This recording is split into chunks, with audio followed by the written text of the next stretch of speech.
politica Italia Viva di Matteo Renzi, stiamo assistendo per l'ennesima volta alla migrazione di parlamentari verso altre forze politiche. L'ultimo caso è quello della senatrice Vono, spostatisi dai pentastellati ai cosiddetti renziani. Sono legittimi i dubbi riguardo alla spontaneità della decisione. Dopotutto proviene da un partito che ha usato più volte termini diffamatori nei confronti del PD. La senatrice ha più volte detto che la sua scelta è motivata da un patto implicito stretto con gli elettori. Questa decisione non è stata accolta molto bene dal ministro degli esteri, che tuona: bisogna mettere fine al mercato delle vacche, sia dei parlamentari che escono, sia dei gruppi che li accettano. È giunto l'ora di introdurre il vincolo di mandato. È necessario fornire due precisazioni. La prima, che questa pratica viene contestata o condivisa in base ai gruppi parlamentari che ottengono benefici o svantaggi.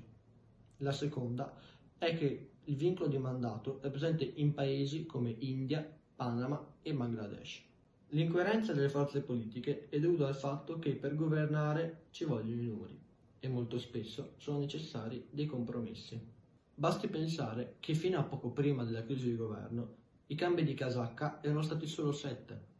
Con l'avvento del Conte bis siamo arrivati a 28.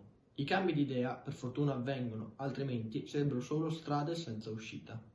Alcuni partecipi a questo fenomeno furono personaggi anche del calibro di Winston Churchill, che venne eletto coi Tories, passò ai liberali e poi ritornò al suo partito d'origine, o Gabriele D'Annunzio, il poeta Avati, infatti, passò dai liberali ai socialisti. In conclusione, sarebbe errato imporre il vincolo di mandato per una questione di libertà d'espressione, ma sarebbe ugualmente errato giustificare palesi migrazioni per promesse cariche o impieghi collegate direttamente al mondo della politica.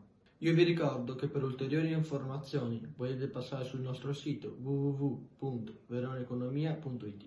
Se il video ti è piaciuto lascia un mi piace, se non ti è piaciuto scrivi nei commenti perché la nostra redazione ti risponderà al più presto. Io sono Emanuele Zummerle, un saluto e